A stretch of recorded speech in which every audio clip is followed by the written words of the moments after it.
సంఘంలో చెప్పాలి. సంఘానికి ప్రాముఖ్యమైన వారు ఉంటారు. నలుగురు ఎవరు? సంఘ పెద్దలు. అంటే సంఘ పెద్దలంటే పేరుకు మాత్రమే కాదు. సంఘ పెద్దలంటే వాళ్ళు ఎంకరేజ్ చేస్తూ ఇలాంటి చైర్స్ అని కూడా వాళ్ళు ఏం చేయాలి? ఫుల్ చేయాలి. ప్రియమైన వారు అంటే వాళ్ళందరూ కూడా సంఘానికి ఎంకరేజ్మెంట్ గా ఉండాలి. దేవుని పరిచర్యలో వాళ్ళు నాలుగు కూడా వాళ్ళ ఆ దేవుని యొక్క దేవాలయానికి ఏమై ఉన్నారు? పిల్లర్స్ అయి ఉన్నారు. ప్రియమైన వారు ఒక పిల్లర్ పట్టుకుపోయడానికి ప్రయత్నం చేసిన 3 పిల్లర్స్ కూడా ఏమైతే ఫెల్ డౌన్ అయిపోతాయి, కొలాప్స్ అయిపోతాయి. కానీ అందుకని బలమైన వారిగా సంఘము బలమైనదిగా ఉండాలంటే సంఘ పెద్దలు పాత్ర ప్రాముఖ్యమైంది. ఆ సంఘ పెద్దలు దేవుని యొక్క విశ్వాసంలోనికి అనేక మంది ఎవరైతే వెనకాడుతూ ఉన్నారో వాళ్ళని ఎంకరేజ్ చేస్తూ వాళ్ళు ఏం చేయాలి? ప్రోత్సహిస్తూ ఉండాలి. ప్రియ సహోదరి సహోదరుడా, కానీ అందుకనే మనము ముందుండాలి. అంటే ఇక్కడ ముందు వరుసలో ఉండేవారు, అధిక వరుసలో వారు పేరు ప్రఖ్యాతుల కొరకు ఆలోచన చేసేవారుగా ఉంటారు. కానీ వెనకాల నుండి ఎంకరేజ్ చేసేవారు సంఘానికి వాళ్ళు సపోర్ట్ గా ఉంటారు అనే విషయానికి మనం చూస్తాం. అంటే ప్రతి ఒక్కరము కూడా సంఘానికి మనం ఎలా ఉండాలంట? ప్రోత్సాహకరంగా ఉండాలి అనే విషయాన్ని పరిశుద్ధ గ్రంథంలో అయితే మనం చూస్తూ ఉన్నాం. అందుకనే ప్రియ సహోదరి సహోదరుడు అంటూ ఉన్నాడు కాబట్టి సహవాసముతో దేవుని ప్రేరణ బట్టి ఇతరులకు మనం సువార్తలు ఏం చేయాలంట? చేరవేయాలి. ప్రియమైన వారు దేవుని యొక్క సువార్త, మీరు విన్న సువార్త ఇతరులకు మనం ప్రకటించవలసిన వారినట్లుగా మనం చూస్తూ ఉన్నాం. ఎవరైతే ఈ రోజు దేవుని మందిరానికి రాలేకపోయారో వారికి మన సువార్త ప్రకటించడం ద్వారా ఆ సువార్త వారికి ఆ సువార్త వారికి ప్రకటించడం ద్వారా మనం ఏం చేస్తున్నాం? వాళ్ళే దేవుని దగ్గరికి ఇంకా వాళ్ళని నడిపిస్తున్నామనే విషయానికి మనం చూస్తూ ఉన్నాం. ఎందుకంటే ఇప్పుడు ఆ సహోదరి సహోదరా కాబట్టి అందుకనే తగ్గింపుతో కూడిన మీ ప్రవర్తన ద్వారా కడపటి వారిగా ఉండి యేసు మార్గములో యేసు గొప్పతనాన్ని ప్రకటించాలి. ప్రియమైన వాళ్ళ అంటే ప్రతి ఒక్కరు కూడా దేవుని కొరకు మనం తగ్గించుకోవాలి. దేవుని కొరకు మనం ఏం చేయాలి? తగ్గించుకోవాలి. దేవుని యొక్క సువార్త కొరకు మనం తగ్గించుకుని ఒకవేళ మనకంటూ పగవారు ఎవరు కూడా ఉండకూడదు. చాలా మంది అంటారు నేను వీళ్ళతో మాట్లాడను అంటే అది పెద్ద గొప్పేం కాదు. ప్రియమైన మాట్లాడకపోవడం అది సాతాని యొక్క ఆలోచన, సాతాని యొక్క మనస్తత్వం, సాతాని యొక్క కోరిక, సాతాని యొక్క అలవాటు. అంటే మనం ఇతరులతో మాట్లాడమంటే చాలా గొప్ప ప్రయారిటీగా చూస్తుంటారు. నేను 5 నెలలు మాట్లాడలేదమ్మా అంటారు. కొంతమంది సంవత్సరం మాట్లాడలేదే అంటారు. వీళ్ళేది పెద్ద హీరోలాగా అనుకుంటారు. అది హీరో రోల్ కాదు ప్రియమైన వాళ్ళు, అది విలన్ రోల్. ప్రియమైన వాళ్ళు హీరో రోల్ ఏంటి? అందరితో కలిసి మాట్లాడతాం, అందరితో కలిసిపోవటం. ఎందుకంటే ప్రతి విషయంలో కూడా మనం ఎవరం కూడా విరోధులుగా ఉండకూడదు, ఎవరం కూడా మనము శత్రువులుగా ఉండకూడదు. మనందరం కూడా ఒక ఫ్రెండ్స్, దేవుని యొక్క కుటుంబంలో మనందరం కూడా ఒక కుటుంబ సభ్యులమై ఉన్నాం. ప్రియమైన వాళ్ళు అందరం కూడా కలిసిమెలిసి ఉండాలి. అందరితో కూడా ఆ మామూలుగా కలిసిమెలిసి మనము జీవించాలి. మా ఫ్యామిలీలో ఇప్పుడు వరకు మేము ఎవరు కూడా ఒకరోజు ఒకవేళ దీవెనమ్మ గారు నేను దెబ్బలాడుకున్నా 1 గంట 2 గంటలు. మా అన్నయ్య ఉన్నప్పుడు మా అన్నయ్య మా అక్క ఎవరు మా ఫ్యామిలీలో 2 రోజులు గ్యాప్తో మేము ఎవరితో మాట్లాడలేదనేది ఎవరు మాలో లేదు. ప్రియమైన కేవలం 1 రోజు 1 గంట. ఒకవేళ ఏదైనా మాట్లాడకపోతే 2వ రోజు నేను మా అక్కతో మాట్లాడకపోతే నాకు నిద్ర పట్టదు, ఆవిడ నాతో మాట్లాడకపోతే. అంటే ఇది కుటుంబం. ప్రియమైన వాళ్ళు ఎందుకంటే చిన్న పొరపాట్లు సహజంగా అందరిలో కూడా ఉంటాయి. అన్నదమ్ముల్లో ఉంటాయి, అక్కచెల్లెల్లో ఉంటాయి, కుటుంబాల్లో ఉంటాయి, సంఘములో ఉంటాయి, సహజమే. ఇవి శాశ్వత కాలం ఉండకూడదు. ఒక క్రైస్తవుడు పాపం ఎంతవరకు కూడా ఉండాలో బైబిల్ చెప్తుంది ఖండితంగా. ఎప్పుడు దాకా ఉండాలంట?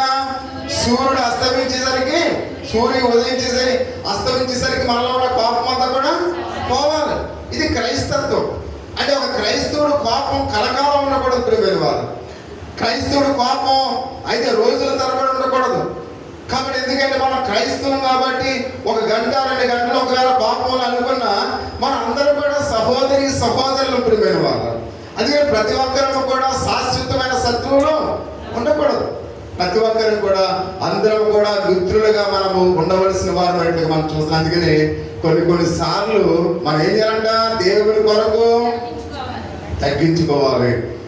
దేవుని కొరకు తగ్గించుకోవాలంటే దేవుని ప్రేమ మనం ఎరిగి ఉన్నాం కనుక, దేవుని కరుణ మనం తెలుసుకున్నాం కనుక, దేవుడు శత్రువులను కూడా ఎంతగా ప్రేమించాడో ఆయన ఎరిగి ఉన్నాడు కనుక మనము కూడా తగ్గించుకోవాలి. చూడండి మనం చూస్తూ ఉన్నాం పగడాల అక్కడ మామూలుగా ప్రవీణ్ పగడాల ఆయన భర్త చంపేసినా కానీ తన భార్య తన భర్తను చంపిన వారిని మీరేమీ చేయదు. మన అమెరికాలో ఒక ఆయన చనిపోయారు త్వరగా, చాలా చిన్న వయసు, ఎంతో శారీస్ కదా ఆయన, ఎంతో మామూలుగా చాలా చిన్న వయసు కానీ 200 సంవత్సరాలు బ్రతికిన వాడు ఎంత పని చేస్తాడో అంత పని చేశాడు. 1 సంవత్సరం కాదు, 200 సంవత్సరాలు ఒక మనుషుడు ఎంత పని చేస్తాడో దేవుని కొరకు అంత డబల్ పని చేస్తాడు. అంటే కొన్ని వేల మంది యూత్ని, అంటే చాలా మంది మనం మనుషులు మారుస్తాం, దానికన్నా యూత్ చాలా ఇంపార్టెంట్. ప్రియమైన వారు, యవనస్తులు చాలా ప్రాముఖ్యమైన వారు. అంటే మామూలుగా అమెరికా దేశంలో యవనస్తులు చాలా పాడైపోతూ ఉన్నారు. అటువంటి పాడైపోతున్న యవనస్తులను సరైన మార్గంలో నడిపించడానికి దేవుడే ఆయన్ని ఎన్నుకున్నాడు. ప్రియమైన వారు, అటువంటి అద్భుతమైన దేవుని యొక్క సేవకుడిని ఒకడు చంపేశాడు. కాబట్టి మనం చూస్తూ ఉన్నాం, అంటే అనేక మంది యూత్ ఆయన వచ్చిన తర్వాత మంచి మార్గంలో జీవిస్తూ ఉన్నారు, సరైన మార్గంలో జీవిస్తూ ఉన్నారు, ఉన్నతమైన మార్గంలో జీవిస్తున్నారు. అటువంటి మంచి మార్గంలో నడిపించి ఆ శారీస్ ఆయన్ని ఒకడు నిర్దారణంగా చంపేశాడు. ప్రియమైన వారు, చూడండి ఎంత ఘోరం, ఒకసారి గమనించండి. కాబట్టి తన భార్య కూడా ఏమంటుంది, ఆ చంపేసిన వాడు దొరికిపోయాడు, అయినా కానీ నా భర్తను చంపేసిన వాడు నేను కూడా క్షమిస్తున్నాను. నిజంగా వాస్తవంగా నా భర్త బ్రతుకుంటే అతన్ని క్షమిస్తాడు, ఎందుకంటే మేము దేవుని ప్రేమ కలిగిన వారము కనుక మాకు శత్రువులు అంటే ఎవరు కూడా లేదు. అది నిజమైన క్రైస్తత్వం, అది నిజమైన దేవుడు చెప్పిన క్రైస్తవులు ప్రియమైన వారు. అటువంటి క్రైస్తవులుగా మనం ఎందుకు ఉండలేకపోతున్నాం? పగ తీర్చుకునట మీ పని కాదు, అది నా పనిని దేవుడు సెలవిస్తూ ఉన్నాడు. కాబట్టి అందుకని దేవుడికి విడిచిపెట్టాలి, కానీ ఎవరికి పగ తీర్చుకునే వారిగా మనము ఉండకూడదు. ప్రియమైన వారు, దేవుడు చూస్తూ ఆయన ఊరుకునేవాడు కాదు. కాబట్టి అందుకనే మనం దేవుని చేతులకు అప్పగిస్తే దేవుడే తన పని తాను చూసుకుంటాడు. ప్రియమైన వారు, అందుకనే ఎవరము కూడా క్రైస్తవులకు శత్రువులు ఉండకూడదు, క్రైస్తవులకు పగ ఉండకూడదు, క్రైస్తవులకు ద్వేషం ఉండకూడదు, క్రైస్తవులకు అసలు ఉండకూడదు. క్రైస్తవులందరూ కూడా క్రీస్తు ఏ విధమైన ప్రేమ కలిగి ఉన్నాడో మనము కూడా అలాంటి ప్రేమనే మనం కలిగి ఉండాలి. అందుకనే పరిశుద్ధ గ్రంథంలో ఆయన అంటూ ఉన్నాడు, తగ్గించుకోమని ఆయన చెప్తున్నట్లుగా మనం చూస్తూ ఉన్నాం. మొదటి వారి కాక ఇతరుల కొరకు మనము చివరి వారిగా ఉండడానికి ఇష్టపడదాం. ప్రియమైన మాట, మొదటి స్థానము నాదే, నేనే గొప్ప అనే ఆ భావన ఈ ఉదయకాల సమయంలో మనలోంచి మనం తీసివేసుకుందాం. ఇప్పుడు మనం ఎలా ఉండడానికి ఇష్టపడదాం? చివరి వారిగా ఉండడానికి ఇష్టపడదాం. ప్రియ సహోదరి సోదరుడా, యేసు మాటలు ఒకసారి మనం చదువుకుందాం. ఆయన అంటున్నాడు, ఎవడైనా మొదటి వాడుగా ఉండగోడిని వెళ్ళడం, వాడు అందరిలో కడపటి వాడుగా అందరికీ పరిచారకుడై ఉండవలను అని మనం చూస్తూ ఉన్నాం. పరిచారకుడు అంటే ఏంటి ప్రియ సహోదరి సోదరుడా? పరిచారకుడు అంటే ఏంటో ఒకసారి ప్రతి ఒక్కరికి కూడా ఆలోచన చేద్దాం. పరిచర్య అంటే బల్ల దగ్గర వేచి ఉండేవాడు. ప్రియమైన వారు, పరిచర్య చేసేవాడు అంటే క్యాటరింగ్ కుర్రలు చూస్తుంటాం. క్యాటరింగ్ చేసేవాళ్ళు మన ఎప్పుడైనా మనం వివాహానికి ఆహ్వానించినప్పుడు వాళ్ళు వస్తారు. వారు ఎక్కడ ఉంటారు? ఆ బల్ల దగ్గరే ఉంటారు. ఆ యొక్క విందు ప్రధాని ఎప్పుడైతే భోజనం వడ్డించమని చెబుతారో అప్పుడు ఆ మాట కొరకు వాళ్ళు ఏం చేస్తారు? ఎదురు చూస్తూ ఉంటారు. వాళ్ళందరూ కూడా రెడీగా ఉండి ఆ బల్ల దగ్గర రెడీగా ఉండి ఆ విందు ప్రధాని ఎప్పుడైతే ఆర్డర్ చెప్తాడో అప్పుడు వడ్డించడానికి వాళ్ళు ప్రయత్నం చేస్తారు. అంటే ఆ వడ్డించే వాడిని పరిచారకుడు అంటారు. ప్రియమైన వాళ్ళు, ఆ వడ్డించేవాడు ఎవరు? పరిచారకుడు. అంటే మనం వెళ్ళి ఆ మామూలుగా ఆ లైన్లో కూర్చుంటాం. ఆ లైన్లో కూర్చుంటే ఆ పరిచారకుడు చేసే పని ఏంటంటే అతను వడ్డించేటప్పుడు సరిపోయిందా, ఇంకా కావాలా, ఇంకా కర్రీస్ కావాలా, లేదా అది కావాలా అంటే తన గురించి తాను ఆలోచించుకోడు. పరిచారకుడు అంటే అర్థం ఏంటి? ఎదుటి వారి గురించి. మనమైతే ఏం చేస్తాం? ఆ మామూలుగా గిన్నెలో ఉన్న కూర కొంచెం వేస్తాం, ఎందుకంటే ఆ కూరలో నేను కూడా తినాలి అని మనం ఆలోచన చేస్తున్నాం. పరిచారకుడు పని అది కాదు ప్రియమే. అంటే పరిచారకుడు అంటే ఈ కూరలో నాకు కావాలి, ఈ అన్నంలో నాకు కావాలి, ఈ సాంబార్ అయిపోతుంది, వేరే తక్కువ ఏంటో నాకు కూడా కావాలి అనుకునేవాడు పరిచారకుడు కాదు. పరిచారకుడు అంటే వచ్చిన వారు కడుపు నింపి వాళ్ళు తృప్తిపరిచేవాడు మాత్రమే పరిచారకుడు. అంటే ఇప్పుడు దేవుడు మనల్ని ఎలా ఉండమన్నాడు?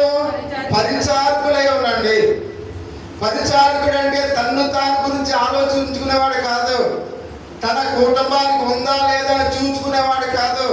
కాబట్టి తనకు అయితే ఉందా లేకపోయినా అందుకే మన తల్లి ప్రేమ గురించి మనం ఆలోచన చేస్తూ ఉంటాం. చూడండి, తల్లి భోజనం పెట్టేటప్పుడు అది దీక్ష అయిపోయినా కూర అయిపోయినా తన పిల్లలు సమృద్ధిగా తిన్నారా లేదా అన్న ఒకే ఆలోచనతో తల్లి అన్నం వడ్డిస్తుంది ప్రియమైన.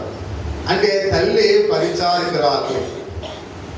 అంటే ఆ తల్లి తన మనసులో నాకు ఉండాలి అని కోరుకుంటే పిల్లలకు సరిగ్గా కడుపు నిండదు ప్రియమైన వాళ్ళు.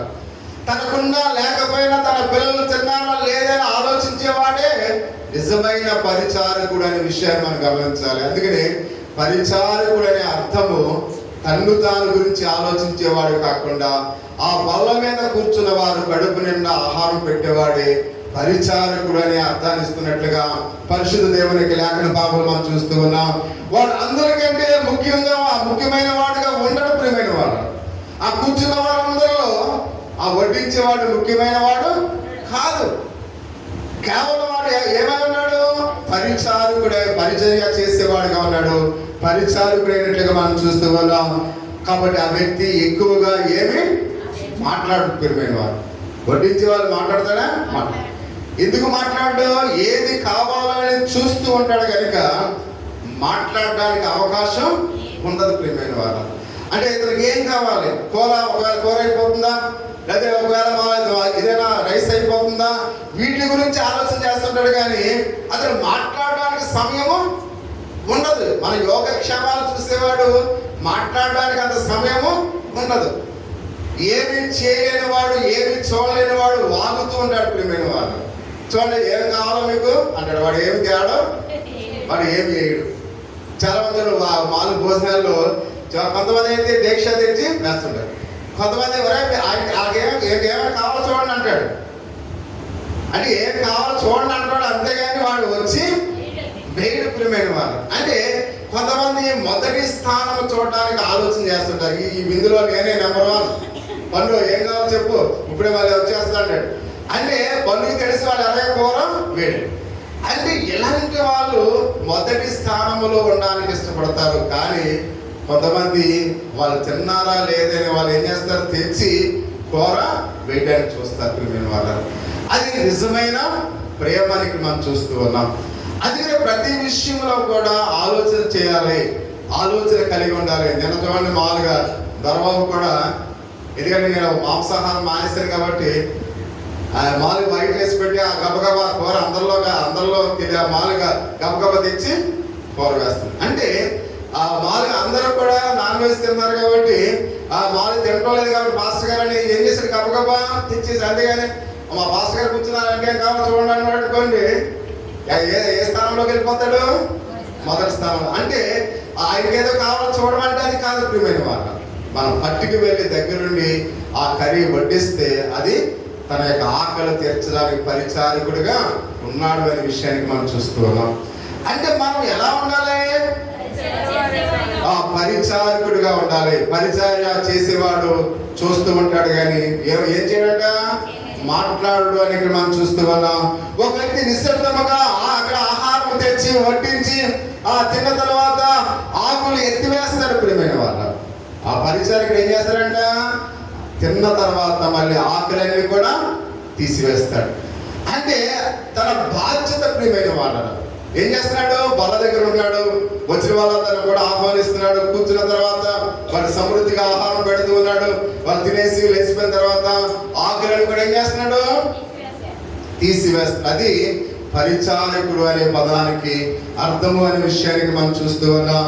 అంటే ఎవరు అతనితో మాట్లాడకపోయినప్పుడు కూడా, ఈ వ్యక్తి ఎవరికి కూడా తెలియనప్పుడు కూడా, కాబట్టి ఇతరులు సౌకర్యవంతంగా సంతోషంగా అతను చూస్తున్నాడు ప్రియమైన వాళ్ళ.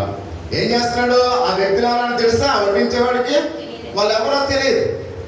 అయినప్పుడు కూడా వాళ్ళు సౌకర్యవంతంగా భోంచేయాలి, వారు సంతోషంగా ఈ బల నుండి వారు లేచి వెళ్ళాలి అని ఒక ఆలోచన, ఒక తపన కలిగిన వాడే పరిచారకుడు అనే విషయాన్ని ప్రతి ఒక్కరిని కూడా గమనించవలసిన వారు పెట్టుగా మనం చూస్తూ ఉన్నాం.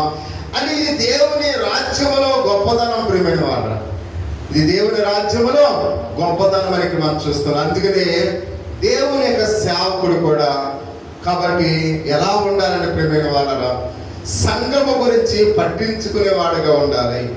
సంఘ విశ్వాసుల్లో ఎవరైనా బలహీనులుగా ఉన్నారా?